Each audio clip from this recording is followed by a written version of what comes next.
Salut à tous, c'est Skadi, bienvenue sur ma chaîne. Alors une affaire monumentale, un scandale international vient d'éclater au grand jour.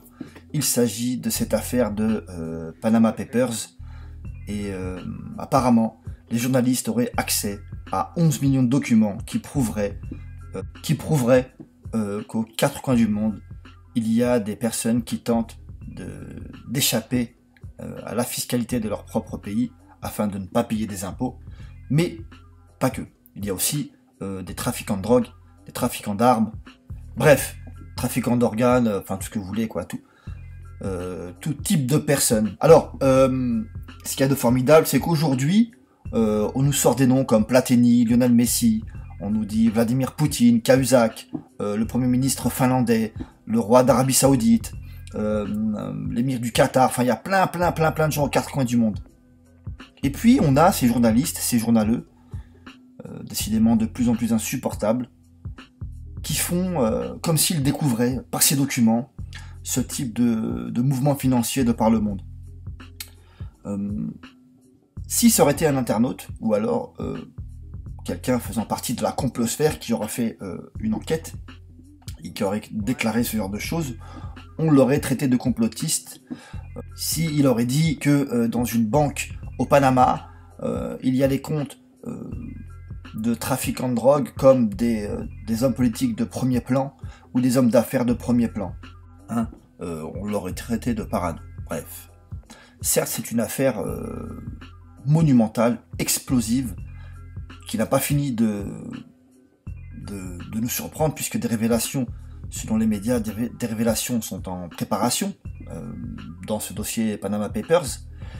Et donc, moi, ce qui me fait délirer, c'est de voir que les journalistes sont en train de simuler la surprise, l'étonnement, alors que tout le monde le sait, que cette élite, hein, l'élite mondialiste, aux quatre coins du monde, finalement, sont complices de tout ça, et les règles pour l'élite et pour la masse ne sont pas les mêmes. Donc les médias sont agerbés en faisant semblant d'être étonnés. Mais ce matin, j'ai entendu Jacques Attali s'exprimer sur le sujet. Et voici ce qu'il a dit en substance. Il a dit que ce type d'événement comme le scandale du Panama Papers était exactement le type d'affaire qui justifie un gouvernement mondial pour réguler les mouvements financiers, les États, etc. Donc quand on sait que Panama, que ce paradis fiscal est une création américaine, et quand on sait que si on voit des fuites d'informations, c'est parce que ces services l'ont bien voulu, et que si aujourd'hui on est au courant que Poutine et ses copains, ou le président, ou le premier ministre islandais, ont des comptes au Panama, faut mettre ça au conditionnel, hein, bien entendu, c'est parce que ils veulent s'attaquer en premier lieu à Vladimir Poutine. Alors, moi, ce qui me fait rire, c'est que on a eu Cahuzac qui prétendait faire la chasse aux évadés, ceux qui tentaient de s'évader avec leur fortune dans des paradis fiscaux, et Cahuzac était le premier à truander. Donc, moi, ce qui me fait rire, c'est que tous ces médias mainstream ont des patrons, hein, et qu'en France, ces médias mainstream, il n'y a pas beaucoup de propriétaires, hein, c'est un peu des monopoles privés maintenant. Donc, j'aimerais bien savoir comment se comportent leurs patrons de ces médias mainstream, hein. Vous les connaissez tous, donc j'aimerais bien savoir comment ils se comportent avec leur argent. Est-ce qu'ils sont prêts à payer autant de taxes que réclame l'État français, ou alors eux aussi pratiquent-ils l'évasion fiscale? Ce serait intéressant de le savoir. Voilà, donc nous ça nous étonne pas. J'allais dire que j'imagine qu'il y a bien pire. Et d'ailleurs, j'aimerais, si ces journalistes sont aussi sérieux, j'allais dire que cette petite pratique de truand, finalement, de ces évasions fiscales, c'est qu'une petite partie émergée de l'iceberg, hein. Et qu'en réalité, le seul qui a eu le courage de le dire dans les médias, eh ben c'est, comment il s'appelle ce fou, c'est Jean-Claude Van Damme. Jamais vous l'entendrez parler des Rothschild, des Rockefeller, de la JP Morgan, de à qui appartient la monnaie, qui imprime la monnaie, ce genre de choses qui est le véritable scandale monumental mondial, hein, ne sera jamais abordé dans les médias. Petite info pour ceux qui se demandaient où passait l'argent du pétrole algérien, eh bien on vient de découvrir, on vient d'apprendre que voilà où passe l'argent du pétrole. Donc tous ces trafiquants de pétrole en Algérie, tous ces dirigeants, mettent leur argent au Panama. Alors certes, pour revenir sur cette affaire de Panama Papers, au-delà de l'aspect hypocrite des médias qui font semblant d'être étonnés de découvrir ces documents aujourd'hui, la plus grande des escroqueries, ce serait de nous parler uniquement d'évasion fiscale.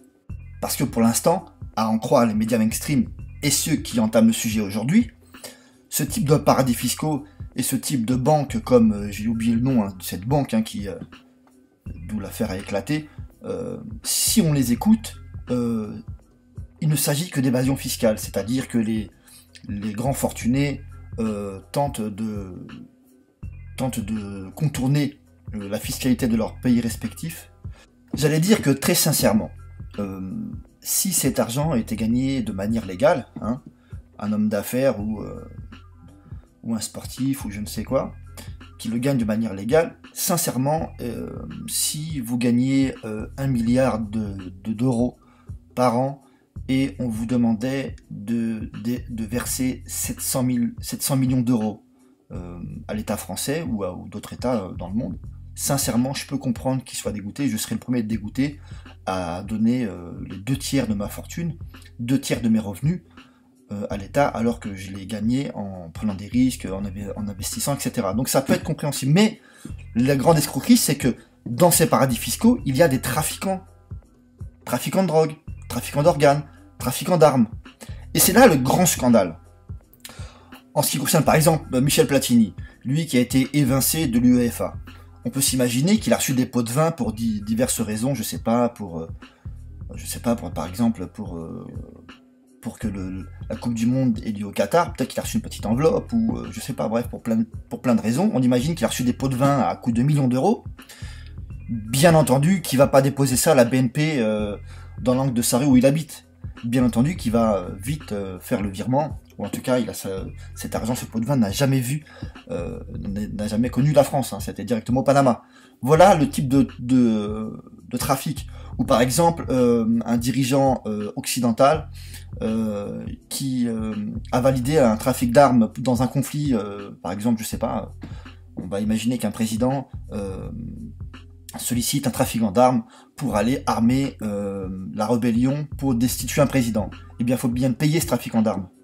Eh bien, de quelle manière on va le payer? Eh bien, on va passer par Panama. Voilà le grand scandale. Ce n'est pas qu'une histoire de fiscalité. C'est énorme. C'est incroyable. Ça montre à quel point notre élite est complètement corrompue. Ce sont tous des truands. Je vais vous donner un autre exemple. Je suis ministre de la Santé. Ok ? Et je suis contacté par une société de Big Pharma qui me dit qu'ils ont mis au point un vaccin divers, n'importe lequel. Eh bien, ils vont me dire, si vous sollicitez les Français pour qu'ils se fassent vacciner par ce vaccin de manière massive, eh bien, je vous donnerai un petit billet. Ainsi, en tant que ministre de la Santé, je vais prendre la parole et puis dire qu'il faut qu'on se vaccine contre le vaccin, tel vaccin. Est-ce que vous pensez que cette société de Big Pharma va me payer à la Société Générale de mon petit PEL que j'ai ouvert l'année dernière? Bien entendu que non. Ce qu'ils vont faire, c'est qu'ils vont me payer directement dans cette banque au Panama. Voilà le scandale.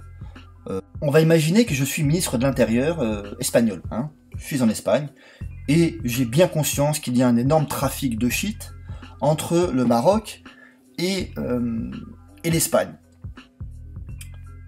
Et pour fermer les yeux, ça coûte de l'argent. Et donc, les plus grands trafiquants au Maroc décident, comme à leur accoutumée, de me présenter un salaire contre mon silence. C'est de toute évidence ce qui se passe. Ils vont pas déposer l'argent dans mon compte en banque en Espagne. Ils vont passer par le Panama. Voilà. Donc, il ne s'agit pas que d'un scandale d'évasion fiscale. Il s'agit de véritables banques de truands entre ceux qui font de vrais trafics répréhensibles par la loi et notre classe dirigeante et les hommes de pouvoir de ce monde. Ça démontre à quel point nous, membres de la complosphère, nous avons raison. Et maintenant que ces journalistes, ces journaleux, dans tous ces merdias, font semblant d'être étonnés, il y a de quoi s'amuser. Donc il faut bien prendre conscience que ce scandale Panama Papers met en lumière le fait que ce type de banque sont des machines à laver qui sont là pour blanchir l'argent, et toute l'élite mondiale est au courant de ces trafics parce qu'ils leur servent de machines à laver à eux aussi. Comment recevoir les pots de vin, hein? Donc ce n'est pas qu'une histoire d'évasion fiscale, comme je l'ai dit, c'est une machine à laver qui vient laver les pots de vin, etc. Trafic en drogue, trafic d'armes, trafic d'organes, et j'en passe. Hein, les partis politiques qui reçoivent des chèques, vous savez très bien de quoi on parle. Donc, voilà, nous, membres de la complosphère, on nous traite à longueur d'année de paranoïaques. Donc, c'est intéressant de savoir que les grands sportifs, les milliardaires, les hommes d'affaires, les hommes politiques, les trafiquants de drogue, trafiquants d'armes, tout ce beau petit monde ont tous des comptes dans les mêmes banques. Hein. À vous d'en tirer les conclusions qui s'imposent. Voilà, je vous remercie, je vous dis à plus tard.